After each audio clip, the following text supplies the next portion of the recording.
Hi, my name's PastorDoostyn. Thank you so much for clicking on this video and for joining me for this journey as we read through the entire Bible in 1 year, one day at a time.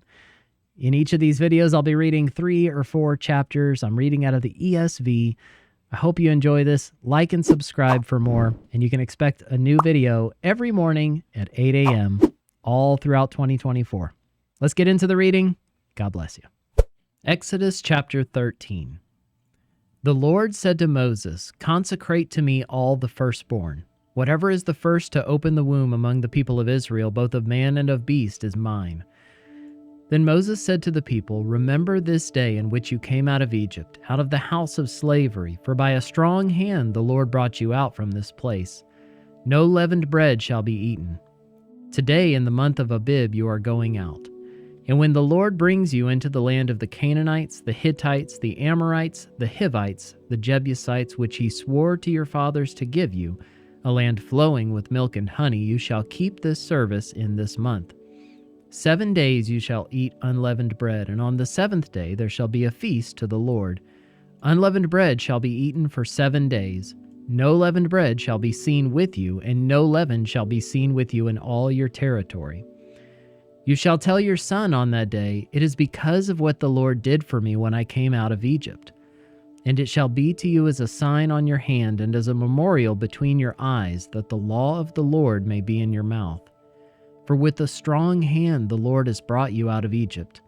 You shall therefore keep this statute at its appointed time from year to year. When the Lord brings you into the land of the Canaanites, as he swore to you and your fathers, and shall give it to you, you shall set apart to the Lord all the first opens the womb. All the firstborn of your animals that are males shall be the Lord's. Every firstborn of a donkey you shall redeem with a lamb, or if you will not redeem it, you will break its neck. Every firstborn of man among your sons you shall redeem. And when in time to come your son asks you, 'What does this mean?' you shall say to him, 'By a strong hand the Lord brought us out of Egypt, from the house of slavery. For when Pharaoh stubbornly refused to let us go, the Lord killed all the firstborn in the land of Egypt, both the firstborn of man and the firstborn of animals. Therefore I sacrificed to the Lord all the males that first open the womb, but all the firstborn of my sons I redeem. It shall be as a mark on your hand or frontlets between your eyes, for by a strong hand the Lord brought us out of Egypt." When Pharaoh let the people go, God did not lead them by way of the land of the Philistines, although that was near. For God said, "Lest the people change their minds when they see war and return to Egypt." But God led the people around by the way of the wilderness toward the Red Sea, and the people of Israel went up out of the land of Egypt equipped for battle. Moses took the bones of Joseph with him, for Joseph had made the sons of Israel solemnly swear, saying, "God will surely visit you, and you shall carry up my bones with you from here."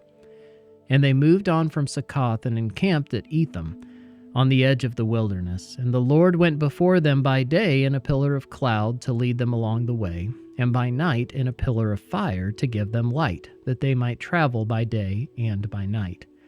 The pillar of cloud by day and the pillar of fire by night did not depart from before the people.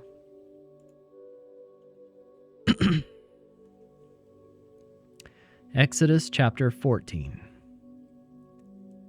Then the Lord said to Moses, "Tell the people of Israel to turn back and encamp in front of Pi-hahiroth, between Migdol and the sea. In front of Baal-zephon you shall encamp facing it by the sea. For Pharaoh will say of the people of Israel, 'They are wandering in the land, the wilderness has shut them in.' And I will harden Pharaoh's heart, and he will pursue them. And I will get glory over Pharaoh and all his host, and the Egyptians shall know that I am the Lord." And they did so. When the king of Egypt was told that the people had fled, the mind of Pharaoh and his servants was changed toward the people, and they said, "What is this we've done, that we have let Israel go from serving us?" So he made ready his chariot and took his army with him, and took 600 chosen chariots and all the other chariots of Egypt with officers over all of them. And the Lord hardened the heart of Pharaoh, king of Egypt, and he pursued the people of Israel while the people of Israel were going out defiantly. The Egyptians pursued them, all Pharaoh's horses and chariots and his horsemen and his army, and overtook them and camped at the sea by Pi-hahiroth in front of Baal-zephon. When Pharaoh drew near, the people of Israel lifted up their eyes, and behold, the Egyptians were marching after them, and they feared greatly. And the people of Israel cried out to the Lord. They said to Moses, "Is it because there are no graves in Egypt that you've taken us away to die in the wilderness? What have you done to us in bringing us out of Egypt? Is not this what we said to you in Egypt? Leave us alone that we may serve the Egyptians. For it would have been better for us to serve the Egyptians than to die in the wilderness." And Moses said to the people, "Fear not. Stand firm and see the salvation of the Lord, which he will work for you today. For the Egyptians whom you see today you shall never see again. The Lord will fight for you, and you have only to be silent." The Lord said to Moses, "Why do you cry to me? Tell the people of Israel to go forward. Lift up your staff and stretch out your hand over the sea and divide it, that the people of Israel may go through the sea on dry ground. And I will harden the hearts of the Egyptians so that they shall go in after them, and I will get glory over Pharaoh and all his host, his chariots, and his horsemen. And the Egyptians shall know that I am the Lord when I have gotten glory over Pharaoh, his chariots, and his horsemen." Then the angel of God who was going before the host of Israel moved and went behind them, and the pillar of cloud moved from before them and stood behind them, coming between the host of Egypt and the host of Israel. And there was the cloud and the darkness, and it lit up the night without one coming near the other all night. Then Moses stretched out his hand over the sea, and the Lord drove the sea back by a strong east wind all night and made the sea dry land, and the waters were divided. And the people of Israel went into the midst of the sea on dry ground, the waters being a wall to them on their right hand and on their left. The Egyptians pursued and went in after them into the midst of the sea, all Pharaoh's horses, his chariots, and his horsemen.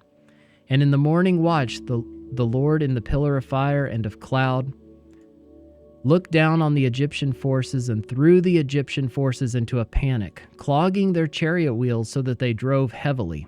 And the Egyptians said, "Let us flee from before Israel, for the Lord fights for them against the Egyptians." Then the Lord said to Moses, "Stretch out your hand over the sea, that the water may come back upon the Egyptians, upon their chariots, and upon their horsemen." So Moses stretched out his hand over the sea, and the sea returned to its normal course when the morning appeared. And as the Egyptians fled into it, the Lord threw the Egyptians into the midst of the sea. The waters returned and covered the chariots and the horsemen. Of all the host of Pharaoh that had followed them into the sea, not one of them remained.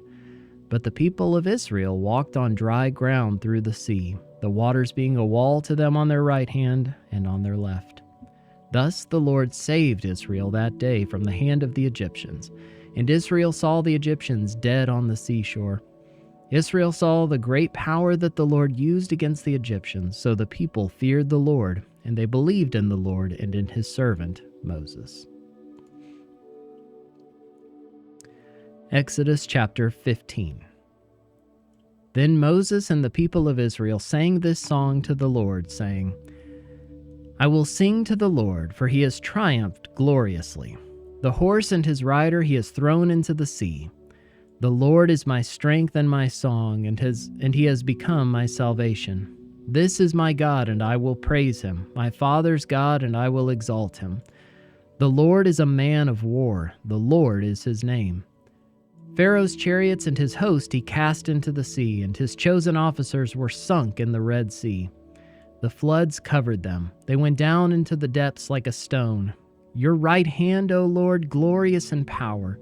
Your right hand, O Lord, shatters the enemy. In the greatness of your majesty you overthrow your adversaries. You send out your fury, it consumes them like stubble. At the blast of your nostrils the waters piled up. The floods stood up in a heap. The deeps congealed in the heart of the sea.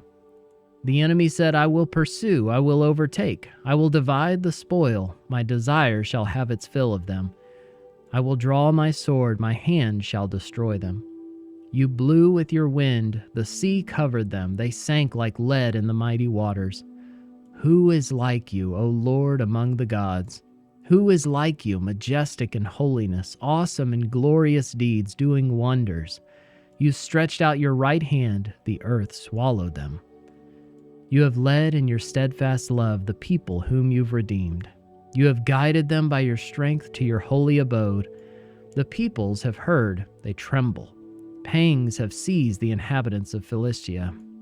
Now are the chiefs of Edom dismayed. Trembling seizes the leaders of Moab. All the inhabitants of Canaan have melted away. Terror and dread fall upon them because of the greatness of your arm. They are as still as a stone. Till your people, O Lord, pass by, till the people pass by whom you have purchased. You will bring them in and plant them on your own mountain, the place, O Lord, which you have made for your abode, the sanctuary, O Lord, which your hands have established. The Lord will reign forever and ever. For when the horses of Pharaoh with his chariots and his horsemen went into the sea, the Lord brought back the waters of the sea upon them, but the people of Israel walked on dry ground in the midst of the sea. Then Miriam, the prophetess, the sister of Aaron, took a tambourine in her hand, and all the women went out after her with tambourines and dancing. And Miriam sang to them, "Sing to the Lord, for he has triumphed gloriously. The horse and his rider he has thrown into the sea." Then Moses made Israel set out from the Red Sea, and they went into the wilderness of Shur. They went 3 days in the wilderness and found no water. When they came to Marah, they could not drink the water of Marah because it was bitter. Therefore it was named Marah. And the people grumbled against Moses, saying, "What shall we drink?" And he cried to the Lord, and the Lord showed him a log, and he threw it into the water, and the water became sweet.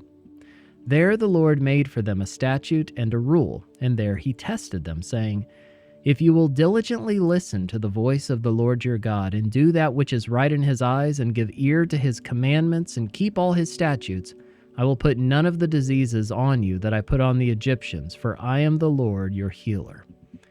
Then they came to Elim, where there were 12 springs of water and 70 palm trees, and they encamped there by the water.